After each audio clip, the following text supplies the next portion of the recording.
اور دوستان جو ہے وہ بچپن سے بچوں کو پڑھانا شروع کریں تاکہ ان کا جو اخلاق ہے یا ان کی عادات جو ہیں ان میں یہ رچ بس جائے اور وہ اخلاقی طور پہ انسان بن جائے اور ان میں اچھی عادات پائے۔ اس کتاب کو آپ نے شروع کرنے سے پہلے بہت ہی خوبصورت انداز میں ایک چیز بتائی ہے، اور وہ یہ ہے کہ شروع جو اس بات سے ہوتی ہے، جس بات سے ہوتی ہے کہ اللہ تعالیٰ کا احسان ہے ہم پہ کہ اس نے ہمیں زندگی بخشی۔ ہمارا سانس جب آتا ہے تو سانس اوپر جاتا ہے پھر نیچے آتا ہے، اوپر جاتا ہے نیچے آتا ہے۔ جب اوپر آتا ہے تو انسان کو راحت میسر آتی ہے، جب نیچے جاتا ہے تو انسان کی زندگی کا باعث بن جاتا ہے۔ تو کہتے ہیں کہ ایک سانس کے اوپر 2 شکر باندھنا، یہ ایک سانس پہ 2 شکر، یعنی اللہ تعالیٰ کا احسان دیکھو۔ وہ فرماتے ہیں کہ ہر چیز کو چھوڑ دو، اس ایک سانس کے اوپر نیچے آنے سے انسان کے اوپر 2 شکر باندھو، جب آتا ہے نیچے جب جاتا ہے اوپر۔ اس کے بعد جو آپ کی جو نبی کریم صلی اللہ علیہ وسلم کی ایک حدیث بیان فرماتے ہیں، اور حدیث سے پہلے جو نبی کریم صلی اللہ علیہ وسلم کی تعریف کرتے ہیں وہ قابل ستائش ہے اور سننے والی۔ شروع میں آپ کے القاب سے یاد کرتے ہیں، اور یہ ربائی جو ہے اس سے شروع کرتے ہیں، بلغ البلا بکمالہ کشف الدجی بجمالہ حسنت جمیع خصالہ صلوا علیہ وآلہ۔ یہ بارگاہ خداوندی میں نبی کریم صلی اللہ علیہ وسلم کی بارگاہ میں اس قدر مقبول ہوئی کہ ہر جو اللہ تعالیٰ کا بندہ تھا، کیونکہ سرکار دو عالم کو پسند آ گئی، تو ہر جو اولیاء اللہ ہے اس وقت کا اور اس کے بعد کا، یہ کہتے ہیں کہ میں نے جب یہ کہا بالغ العلا بکمالہ کشف الدجی بجمالہ حسنت جمیع خصالہ، تو چوتھا مصرع جو تھا میری سمجھ میں نہیں آتا تھا، تو سرکار نے خود کہا صلو علیہ وآلہ، یہ کمپلیٹ آپ کی زبان مبارک سے ہو جائے۔ اور اس کے بعد فرماتے ہیں کہ جب بھی کوئی بندہ، کوئی گناہ گار جو بے حد گناہ گار ہو، جب اللہ تعالیٰ کی بارگاہ میں توبہ کے لیے ہاتھ اٹھاتا ہے تو انسان کو اللہ تعالیٰ اس کی طرف توجہ نہیں فرماتا۔ وہ بندہ پھر اللہ تعالیٰ کی بارگاہ میں توبہ کرتا ہے تو اللہ تعالیٰ پھر توجہ نہیں فرماتے۔ پھر بندہ جو ہے وہ رو کے گریہ زاری کر کے بارگاہ خداوندی میں جب روتا ہے تو اللہ تعالیٰ فرشتوں کو فرماتے ہیں کہ اے فرشتوں، مجھے شرم آ رہی ہے کہ میرا بندہ میری بارگاہ میں عجز و انکساری سے اپنی توبہ کو عرض کر رہا ہے، تو مجھے شرم آتی ہے کہ میں اس کی دعا قبول نہ کروں، اور میں قبول نہ کروں تو کون کرے؟ تو وہ فرماتے ہیں کرم بین و لطف عطا کردگار،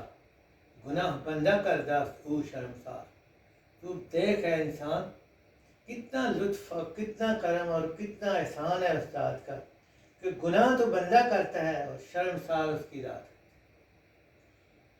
تو اس کتاب میں جو آپ نے لکھی ہے اس کے بعد کچھ اشعار ہیں جو آپ نے کہا ہے کہ یہ جو کتاب لکھنے کے میرے لیے وجہ کیا تھی کہ میں نے یہ کتاب لکھی، اور وہ کتاب جو ہے اس میں آپ نے اس اشعار میں وہ اشعار لکھے، وہ میں آپ کو پڑھ کے سناتا ہوں تاکہ آپ کو پتہ چل جائے کہ انہوں نے اس کو کیا سمجھا ہوا ہے اور کس مقصد سے یہ کتاب انہوں نے لکھی۔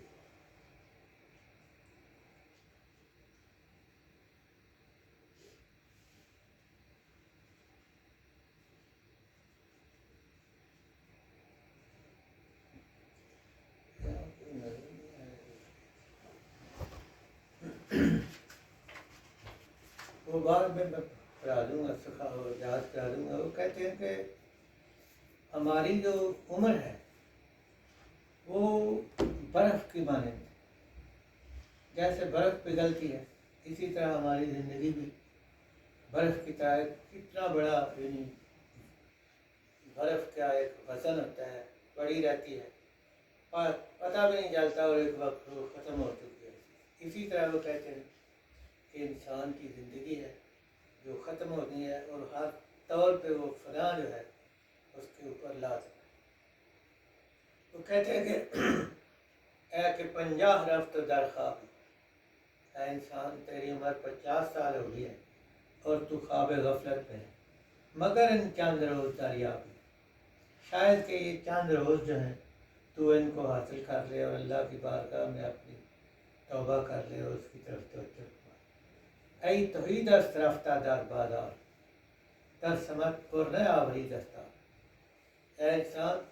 تو بازار قیامت میں خالی ہاتھ جا رہا ہے، مجھے ڈر ہے کہ تو وہاں سے کوئی چیز حاصل نہیں کر پائے گا، یعنی تو آخرت کا سامان نہیں کرتا اور تو اس کے لیے تیاری نہیں کرتا، تو مجھے ڈر ہے کہ تو اس کی نعمتوں سے مستفید نہیں ہوگا۔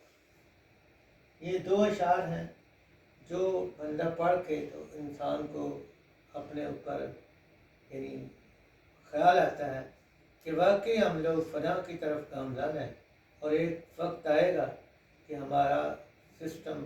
ہماری زندگی کا ختم ہو جائے گا، اور ہماری جو ہی ہماری زندگی ختم ہوگی ہمارا حساب کتاب بھی،